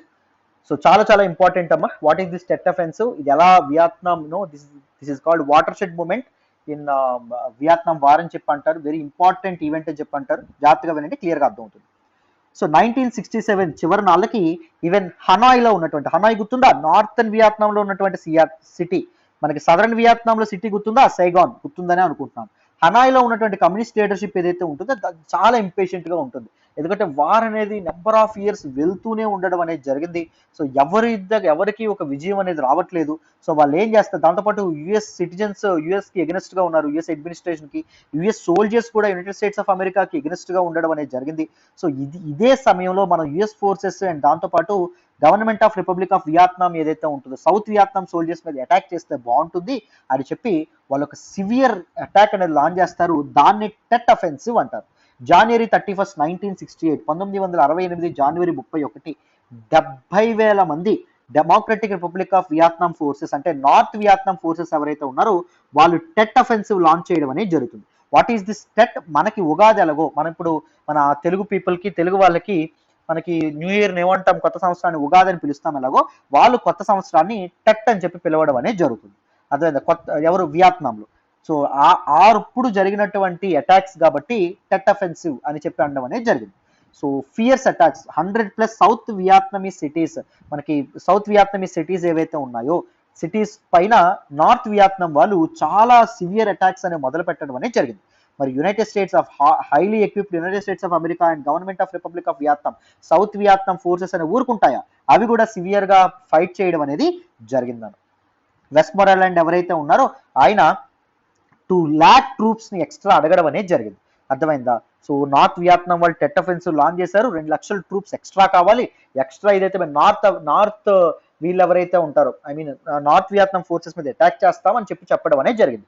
కానీ అప్పటి వరకు అడ్మినిస్ట్రేషన్కి ఇప్పుడు మామూలుగా ఇందాక ఏం చెప్పుకున్నాం, యుఎస్ సిటిజన్స్ ప్రొటెస్ట్ చేస్తున్నారు, యుఎస్ సోల్జర్స్ ప్రొటెస్ట్ చేస్తున్నారు, ఎవరి మీద, అడ్మినిస్ట్రేషన్ మీద ప్రొటెస్ట్ చేసినప్పుడు అడ్మినిస్ట్రేషన్ ఏమని చెప్పేది, వార్ అయిపోయింది, వార్ విన్ అయిపోయాం, మీకెందుకు ఇంకొక సంవత్సరం ఉంటే వార్ అయిపోతుంది, ఇంకొక 6 నెలలు ఉంటే వార్ అయిపోతుంది, ఇంకొక 3 నెలలు ఉంటే వార్ అయిపోతుంది అని అంటున్నారు. వార్ మందే విన్ అంటున్నారు నిజంగా, బట్ వార్ వీళ్ళది విన్ కాకపోయినా సో వార్ మందే అయినప్పుడు మళ్ళీ ఇంకొక 2 లక్షల ట్రూప్స్ ఎందుకు అని చెప్పి ఏం జరగడం అనేది జరిగింది, యుఎస్ పబ్లిక్ నిజంగా స్టన్ అవ్వడం అనేది జరిగింది. సో వెస్ట్ మోర్లాండ్కి ఎగనెస్ట్ గా అండ్ దాంతోపాటు ఈ వార్కి ఎగనెస్ట్ గా చాలా నిరసనలు అనేవి బ్రేక్అవుట్ అవ్వడం అనేది జరిగింది. అర్థమైందా? సో అప్పుడు ప్రెసిడెంట్ అయినటువంటి జాన్సన్ ఎవరైతే ఉన్నారో హీ ఆఫర్డ్ పీస్ టాక్స్, ఎవరి మధ్య, నార్త్ వియత్నాంకి మనం శాంతి ఒప్పందాలు చేద్దాం రండి, మనం మాట్లాడుకుందాం అని చెప్పి ఆయన ఆఫర్ చేయడం అనేది జరుగుతుంది. ఎందుకు చేస్తారంటే అది ఎలక్షన్ ఇయర్, అర్థమైందా? సో ఎలక్షన్ లో మరి పీపుల్ అందరూ వార్ వద్దంటున్నారు కదా, యాంటీ వార్ ఐడియాలజీతో ఉన్నారు కదా, వాళ్ళందరూ మనల్ని పొంది ఓట్లు కావాలంటే ఏం చేయాలి, పీపుల్కి నచ్చింది చేయాలి కదా, అందుకోసమని పీస్ టాక్స్ చేయడానికి ఆయన ముందుకు రావడం అనేది జరిగింది. పొలిటీషియన్స్ ఎక్కడున్న పొలిటీషియన్స్ అని, అర్థమైందా, ఎక్కడున్న పొలిటీషియన్సే, నారా చంద్రబాబు నాయుడు గారు అవ్వచ్చు, లేకపోతే మనకి జగన్మోహన్ రెడ్డి గారు అవ్వచ్చు, పవన్ కళ్యాణ్ అవ్వచ్చు, నరేంద్ర మోడీ అవ్వచ్చు, రాహుల్ గాంధీ అవ్వచ్చు, జో బైడెన్ అవ్వచ్చు, డొనాల్డ్ ట్రంప్ అవ్వచ్చు, మమతా బెనర్జీ అవ్వచ్చు, ఎక్కడ కేసీఆర్ అవ్వచ్చు, ఎవరైనా పొలిటీషియన్స్ ఆర్ పొలిటీషియన్స్, ఫస్ట్ వాళ్ళ దీనికోసం వాళ్ళు ముందు ఉండడం అనేది జరుగుతుంది. అర్థమైందా? సో అప్పుడు యుఎస్ అడ్మినిస్ట్రేషన్ లో చేంజ్ అనేది రావడం అనేది జరుగుతుంది. సో ప్రజలు వాళ్ళు ముందు నుంచి అనుకున్నట్టుగానే సో అడ్మినిస్ట్రేషన్ మార్చాలనుకుంటారు, ఎందుకంటే వియత్నాం వార్ అనేది కారణం అవుతుంది. సో యుఎస్ అడ్మినిస్ట్రేషన్ లో చేంజ్ వస్తుంది. Johnson was replaced by Nixon president గా ఆయన రావడం అనేది జరుగుతుంది. నెక్స్ట్ వియత్నమైజేషన్. సో నిక్సాన్ ఏం అనౌన్స్ చేస్తారంటే ఒక ప్రోగ్రామ్ అనౌన్స్ చేస్తారు, దాన్ని వియత్నమైజేషన్ అనేటటువంటి ప్రోగ్రామ్. సో ఈయన అధికారంలోకి రాగానే తన ముందున్నటువంటి జాన్సన్ గారు ఎందుకు ఇదవ్వడం అనేది జరిగింది అంటే ఎందుకు పవర్ నుంచి బయటకు వెళ్ళడం అనేది జరిగింది అని చెప్పి ఆయనకు అర్థమవుతుంది. ఎందుకు, వియత్నాం వార్లో యుఎస్ యొక్క జోక్యం ఉండడం వల్ల. సో ప్రజల్ని కూల్ చేయాలి, అలా అని ఒక్కసారిగా ఇప్పుడు వచ్చేసాం అనుకోండి, ఏం జరుగుతుంది, యుఎస్ ఫూల్ అయిపోతుంది యుఎస్ఎస్ఆర్ ముందు, అంతే కదా. కోల్డ్ వార్ లో యుఎస్ఎస్ఆర్ ఒక పై చేయి వస్తుంది. సో రెండింటిని బేరీజ్ వేసుకుని ఆయన కొత్త పాలసీ అనౌన్స్ చేశారు, వియత్నమైజేషన్. దీనిలో ఏం చేస్తారు, ఈ యుఎస్ ట్రూప్స్ ఏవైతే ఉన్నాయో అవి కొద్దిగా తగ్గించుకుంటూ వస్తారు, అండ్ సౌత్ వియత్నమీస్ ఫోర్సెస్ ఏవైతే ఉన్నాయో వాళ్ళకి మాత్రం ట్రైనింగ్ పెంచుతారు, వెపన్స్ ఇస్తారు, అండ్ ఫండింగ్ అనేది పెంచడం అనేది జరుగుతుంది. అంటే US troops will know more participate in Vietnam war, but indirect గా యుఎస్ అనేది పోటీ చేయడం అనేది జరుగుతుంది, అదే ఇండైరెక్ట్ గా యుఎస్ అనేది సపోర్ట్ ఇవ్వడం అనేది జరుగుతుంది. సో ఇలా చెప్తూనే నిక్సాన్ ఏం చేశారు, మన తాలూకా democratic republic of Vietnam, that is north Vietnam forces తో పీస్ టాక్స్ తో ముందుకు వెళ్ళడం అనేది జరుగుతుంది. బట్ ఈ DRV, democratic republic of Vietnam, అప్పుడు పీస్ టాక్స్ ప్యారిస్ లో జరుగుతాయి. ఆ ప్యారిస్ లో జరిగినటువంటి టాక్స్ లో మన డిఆర్వి ఏదైతే ఉంటుందో, నార్త్ వియత్నాం ఏదైతే ఉంటుందో, they insisted on complete and unconditional US withdrawal. అసలు యుఎస్ ఎట్టి పరిస్థితుల్లో వియత్నాం అంతర్గత విషయాల్లో జోక్యం చేసుకోకూడదు, కంప్లీట్ గా యుఎస్ వెళ్ళిపోవాలి. మిలిటరీ సపోర్ట్ కానీ, వెపన్ సపోర్ట్ కానీ, ఫండింగ్ కానీ, మారల్ సపోర్ట్ కానీ ఏది ఇవ్వడానికి వీల్లేదు, కంప్లీట్ గా బయటకు వెళ్ళిపోవాలి అని చెప్పి డెమోక్రటిక్ రిపబ్లిక్ ఆఫ్ వియత్నాం ఏదైతే ఉంటుందో అది ఇన్సిస్ట్ చేయడం అనేది జరుగుతుంది నిక్సాన్ యొక్క గవర్నమెంట్ మీద. నెక్స్ట్ చూడండి. సో మైలాయ్ మాస్కర్ అండి, వెరీ వెరీ ఇంపార్టెంట్, ఇది కూడా ఒక వాటర్ షెడ్ మూమెంట్ అని చెప్పుకోవచ్చు, very important moment after Gulf of Tonkin event అమ్మ. సో చూడండి, ఈ మైలాయ్ మసకర్ లో ఏం జరిగిందంటే, United States of America soldiers they slaughtered 400+ 400కు పైగా అమాయక ప్రజలు, అనార్మ్డ్ సివిలియన్స్, నిరాయుధ ప్రజలు ఎవరైతే ఉంటారో వాళ్ళకి ఆయుధాలు కూడా వాళ్ళ చేతుల్లో లేవు, అలాంటి వాళ్ళని సో వియత్నాంలో ఉన్నటువంటి మైలాయ్ అనేటటువంటి విలేజ్ లో వాళ్ళందరినీ ఊచకోత కోయడం అనేది జరుగుతుంది. ఎప్పుడు, మార్చ్ 1968లో. మళ్ళీ వార్కి ఎగనెస్ట్ గా ప్రొటెస్ట్ అనేవి బయలుదేరతాయి, యాంటీ వార్ ప్రొటెస్ట్, యుద్ధానికి ఎగనెస్ట్ గా హండ్రెడ్స్ ఆఫ్ ప్రొటెస్టర్స్ ఎవరైతే ఉన్నారో వాళ్ళు మార్చ్ చేస్తారు, చాలా మంది ఒక ప్రదేశాల్లో గుమ్మిగూడతారు, యుఎస్ ఎలా అయినా వియత్నాంలో వార్ ఆపేయాలి అనే విధంగా వీళ్ళు డెమాన్స్ట్రేషన్స్ చేయడం అనేది జరుగుతుంది, చాలా మంది రోడ్డు ఎక్కుతారు. అండ్ అమెరికన్ హిస్టరీలోనే ఎప్పుడూ లేని విధంగా నవంబర్ 15, 1969లో వాషింగ్టన్ డీసీలో లాంగెస్ట్ యాంటీవార్ డెమాన్స్ట్రేషన్ ఏదైతే ఉంటుందో జరుగుతుంది. 2,50,000 మంది అమెరికన్ పీపుల్, కామన్ పీపుల్ ఎవరైతే ఉన్నారో వాళ్ళు పీస్ఫుల్ గా ఒక దగ్గర గుమిగూడతారు, గ్యాదర్ అయ్యి అందుకోసం యుఎస్ అడ్మినిస్ట్రేషన్ మీద వాళ్ళ నిరసనని తెలపడం కోసం, వియత్నాం వార్ నుంచి అర్జెంట్ గా వెనక్కి వచ్చేయాలి అని యుఎస్ సిటిజన్స్ ఇది చేయడం అనేది జరుగుతుంది. ఎందుకంటే రోజు న్యూయార్క్ టైమ్స్ లో కానీ, లేకపోతే డిఫరెంట్ పెంటగాన్ టైమ్స్ కానీ, పెంటగాన్ రిపోర్ట్స్ కానీ, లేకపోతే మెనీ టెలివిజన్స్ లో కానీ వియత్నాం వారిలో ఎంతమంది ప్రాణాలు కోల్పోతున్నారు, అక్కడ పరిస్థితులు ఏంటి ప్రజలు చూస్తూ ఉన్నారు. సో వాళ్ళ హృదయాలు చెలించిపోతున్నాయి, ఎంతో మంది ప్రాణాలు కోల్పోతున్నారు, పిల్లలకి తిండి లేకుండా ఇదవ్వడం అనేది జరుగుతుంది, చాలా మంది అమాయక ప్రజలు చనిపోతున్నారు అని చెప్పి చాలా మంది అమెరికన్లు ప్రొటెస్ట్ చేయడం అనేది జరిగింది. అండ్ దాంతోపాటు 1970లో United States of America and south Vietnam ఒక ఆపరేషన్ కండక్ట్ చేస్తుంది కాంబోడియా అండ్ లావోస్ లో. ఎందుకు? To break supply bases. మీ అందరికీ చెప్పాను ఏంటి సప్లై బేసెస్ అని చెప్పి. సో ఆ తాలూకా యూనో హోచిమిన్ ట్రైల్ ఏదైతే ఉంటుందో దాని మీద అటాక్స్ చేయడం అనేది జరిగింది, బాంబింగ్స్ చేశారు. సో వియత్నాంలోనే కాకుండా కాంబోడియాలో అండ్ లావోస్ లో కూడా బాంబింగ్స్ పడడం వల్ల అక్కడ ఉండే ఏ సంబంధం లేని లావోస్ అండ్ కాంబోడియా ప్రజలు కూడా ప్రాణాలు కోల్పోవడం అనేది జరిగింది. ఇప్పుడు ఇంకా వార్ ప్రొటెస్ట్ అనేది విపరీతంగా పెరగడం అనేది జరిగింది. సో ఫైనలీ జూన్ 1972లో 1972లో so democratic republic of Vietnam so it finally willing to compromise. అది కాంప్రమైజ్ అవ్వడానికి పీస్ టాక్స్ కోసం ముందుకు రావడం అనేది జరిగింది. ఎవరు? నార్త్ వియత్నాం ఏదైతే ఉంటుందో నార్త్ వియత్నాం యుఎస్ తో పీస్ డీల్ చేయడానికి మేము రెడీ అని చెప్పి ముందుకు రావడం అనేది జరిగింది. సో ఫైనల్ గా వార్ అనేది ఎలా ఎండ్ అయిందో చూడండి. జాన్వరి 1973 1973 జాన్వరిలో యుఎస్ నార్త్ వియత్నాం మధ్య పీస్ అగ్రిమెంట్ అనేది జరగడం అనేది జరిగింది. యుఎస్ ట్రూప్స్ ఏవైతే ఉన్నాయో కంప్లీట్ గా వియత్నాం ని వదిలిపోయి యుఎస్ యొక్క వార్ ఏదైతే ఉంటుందో 1973 జాన్వరికే వియత్నాంలో ఎండ్ అవ్వడం అనేది జరిగింది. దీనిలో యుఎస్ సిటిజన్స్ కానీ దాంతోపాటు యుఎస్ ట్రూప్స్ కానీ ఇవన్నీ చాలా ప్రయత్నం చేయడం అనేది జరిగింది. అడ్మినిస్ట్రేషన్ మీద చాలా ప్రెజర్ తీసుకురావడం అనేది జరిగింది. సో ఇక్కడ యుఎస్ యొక్క మీడియా యొక్క వర్క్ కూడా కమెండబుల్ అని చెప్పి చెప్పొచ్చు. అర్థమైందా? బట్ కానీ నార్త్ అండ్ సౌత్ వియత్నాం మధ్య వార్ ఏదైతే ఉంటుందో అది కంటిన్యూ అవ్వడం అనేది జరిగింది. సౌత్ వియత్నాం యుఎస్ సపోర్ట్ చేయడం మానేసింది, కానీ నార్త్ అండ్ సౌత్ వియత్నాం మధ్య వార్ అనేది కంటిన్యూ అయింది. By with in 2 years April 30, 1975 DRV democratic republic of Vietnam. So democratic republic of Vietnam యొక్క ఫోర్సెస్ ది క్యాప్చర్డ్ సైగాన్ ని వాళ్ళు క్యాప్చర్ చేసుకోవడం అనేది జరిగిందని. సైగాన్ గుర్తుందా మనకి? సదరన్ సిటీ, సదరన్ వియత్నాంలో ఉన్నటువంటి ఒక సిటీ. సో దానికి ఏం పేరు పెట్టారంటే హోచి మిన్ సిటీ అనేటటువంటి పేరు అనేది వీళ్ళు పెట్టడం అనేది జరిగింది. ఎవరు? Democratic republic of Vietnam forces ఏవైతే పీపుల్ ఎవరైతే ఉన్నారో గవర్నమెంట్ ఏదైతే ఉంటుందో దానికి హోచి మిన్ సిటీ అని పేరు పెట్టారు. హోచి మిన్ ఎవరో గుర్తుందా మీకు? వియత్ మిన్హ్ అనేటటువంటి పొలిటికల్ పార్టీ వియత్నాం యొక్క ఇండిపెండెన్స్ కోసం వియత్ మిన్హ్ అనేటువంటి పొలిటికల్ పార్టీ ఫస్ట్ లో పెట్టారని చెప్పుకున్నాం, ఆయన గురించి చెప్పుకున్నామా? ఆయన పేరు మీద ఒక సిటీ పెట్టారు. 1976లో 1976లో Vietnam unified as the socialist republic of Vietnam. South Vietnam north Vietnam కలిసిపోయినాయి. So democratic republic of Vietnam and దాంతోపాటు government of republic of Vietnam ఈ రెండు కలిసి జిఆర్వి లేదా జీవీఎన్ అని కూడా అంటారు.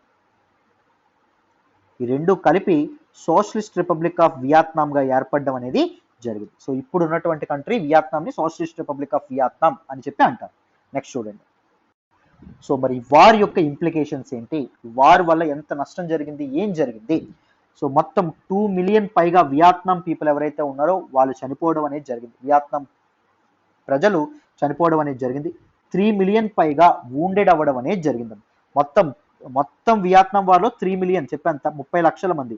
సో యుఎస్ సోల్జర్స్ దాంతోపాటు వియత్నమీస్ పీపుల్ ఎవరైతే ఉన్నారో వాళ్ళు కలిపి అదే 3 million పీపుల్ వూండెడ్ అవ్వడం అనేది జరిగింది. 12 million బికేమ్ రెఫ్యూజీస్, శరణార్థులుగా వేరు వేరు కంట్రీస్ కి వాళ్ళు థాయిలాండ్ లేకపోతే లావోస్, కాంబోడియా, ఇండియా, మయన్మార్ లేదా బర్మా, సో ఈ ఇండోనేషియా ఈ ప్రాంతాలకు చాలా మంది వియత్నాం నుంచి వలస వెళ్ళడం అనేది జరిగింది. చైనాకు కూడా చాలా మంది వలస వెళ్ళడం అనేది జరిగింది. 12 million పీపుల్ అంటే చూసుకోండి అన్న, 1,20,00,000 మంది వియత్నాం నుంచి బయటకు వెళ్ళిపోయారు. ఇదంతా తట్టుకోలేక వియత్నాం యొక్క ఇన్ఫ్రాస్ట్రక్చర్ అండ్ ఎకానమీ ఏదైతే ఉంటుందో అది కంప్లీట్ గా డిస్ట్రాయ్ అవ్వడం అనేది జరిగింది. అండ్ ఏది ఒరగనటువంటి యుద్ధానికి United States of America $120 billion ఖర్చు పెట్టడం అనేది జరిగింది ఫ్రమ్ 1965 to 1973 ఫర్ నథింగ్ అండి. రూపాయి అసలు ఏ ప్రయోజనం కూడా జరగల. సేమ్ ఇప్పుడు మనకి ఈ ఆఫ్ఘనిస్తాన్ లో యుఎస్ 20 ఏళ్ళుగా చేస్తున్నటువంటి వారి వల్ల యుఎస్ కు రూపాయి ప్రయోజనం లేదు, ఏం ప్రయోజనం కూడా లేదు. కానీ యుఎస్ ఏం చేసింది, లాస్ట్ ఫైల్ గా ఒట్టి చేతులతో వెనక్కి వెళ్ళడం అనేది జరిగింది. ఇక్కడ కూడా అలాగే జరగడం అనేది జరిగింది. ఇఫ్ ఎవర్ ఫీల్ యూజ్లెస్ అమ్మ, మీరు ఎప్పుడైనా నా జీవితం ఎందుకు నేను ఎంత యూజ్లెస్ ఎందుకున్నాను అనుకుంటే యుఎస్ మీద గుర్తు తెచ్చుకోండి. ఎప్పుడైనా యుఎస్ 2 యుద్ధాలు ఇలాంటివి చేసింది, హండ్రెడ్స్ ఆఫ్ బిలియన్స్ ఖర్చు పెట్టింది, వేల సంఖ్యలో తమ సోల్జర్స్ ని కోల్పోయింది. దాంతోపాటు యూనో చాలా ఫండింగ్, చాలా వెపన్స్, చాలా టెక్నాలజీ, చాలా స్ట్రెస్ ఇవన్నీ భరించి ఒట్టి చేతులతో వెనక్కింది, రూపాయి కూడా రాలా, ఏది పొందల United States of America. So మీరు ఎప్పుడైనా యూజ్లెస్ అనుకుంటే యూఎస్ని గుర్తు తెచ్చుకోండి, యూఎస్ కంటే నేను యూజ్లెస్ కాదులే అని మీకు అనిపిస్తుంది. రైట్, చూడండి. సో రిటర్నింగ్ వెటరన్స్ ఎవరైతే ఉన్నారో, అంటే ఈ వార్ వేజ్ చేసిన తర్వాత 1973లో ఎప్పుడైతే యుద్ధం అయిపోయిందో, పీస్ అగ్రిమెంట్ తర్వాత ఎప్పుడైతే వెనక్కి వెళ్ళినటువంటి సోల్జర్స్ ఎవరైతే ఉన్నారో వాళ్ళ మీద పీపుల్ నుంచి నెగిటివ్ రియాక్షన్స్ అనేవి వచ్చినాయండి. సో చాలా మంది సామాన్యుల్ని బలి తీసుకున్నారు, మీరు ఎందుకు రా వేస్ట్ అని చెప్పి సొంత సైనికుల్ని ప్రజలు దూషించడం, తిట్టడం మొదలు పెట్టారు. అండ్ ఈ తాలూకా సోల్జర్స్ కి, వెటరన్స్ కి ఫిజికల్ డ్యామేజ్ చాలా జరిగింది, చాలా మంది వూండెడ్ అయ్యారు, వాళ్ళ జీవితం మొత్తం బతుకు జీవుడా అంటూ గడపడం అనేది జరిగింది. అండ్ దాంతో పాటు there were many effects of exposure to the toxic herbicide agent orange. ఒక కెమికల్ వెపన్ అని చెప్పానా, agent orange. So US soldiers ఏం చేసేవాళ్ళంటే దీస్ ఎయిర్ క్రాఫ్ట్స్ నుంచి ఫారెస్ట్ లోకి ఏజెంట్ ఆరెంజ్ ని ఇది చేసేవాళ్ళండి, డ్రాప్ చేసేవాళ్ళు. ఎందుకంటే ఫారెస్ట్ లో తలదాచుకున్నటువంటి వియాత్ కాంగ్ అండ్ దాంతో పాటు NLF, national liberation front people ఎవరైతే ఉంటారో వాళ్ళని చంపడానికి. బట్ ఆ ఏజెంట్ ఆరెంజ్ యొక్క ఎఫెక్ట్ వీళ్ళ మీద కూడా పడింది, నెక్స్ట్ వీళ్ళ తర్వాత సంతానం పిల్లల మీద కూడా చాలా వరకు పడడం అనేది జరిగింది. ఇంత ఘోరమైనటువంటి ఇంప్లికేషన్స్ వియత్నాం వార్ వల్ల ఉండడం అనేది జరిగింది. కంప్లీట్ గా డీటెయిల్డ్ గా వియత్నాం వార్ గురించి మీకు అర్థమైందనే అనుకుంటున్నాను. రైట్, మీ అందరికీ ఎక్స్ప్లెనేషన్ వస్తున్నట్లయితే కీప్ లైకింగ్ అవర్ వీడియోస్, మీ ఫ్రెండ్స్తో షేర్ చేసుకోండి, ఎలా ఉందో కామెంట్ చేయండి. Thank you so much for all the support and all the love so far. And ఒక్కటి చెప్తున్నానమ్మా, మన యూపీఎస్సీ ఇన్ఫినిటీలో జాయిన్ అవ్వండి, మీకు చాలా చాలా వాల్యుయేషన్ ఉంటుంది. 1వ తారీఖు నుంచి కొత్త బ్యాచ్లు అనేవి మీకు ఏర్పాటు చేయడం అనేది జరుగుతుంది. సో డీటెయిల్డ్గా ప్రతిదీ ఇన్ డీటెయిల్ డిస్కస్ చేయడం అనేది జరుగుతుంది, ప్రతి సబ్జెక్ట్ కూడా. మళ్ళీ చెప్తున్నాను, సో చక్కగా జాయిన్ అయ్యే ప్రయత్నం అయితే చెయ్యండి. రైట్, సో బాయ్ నాన్న, మళ్ళీ ఇంకొక వీడియోలో కలుద్దాం.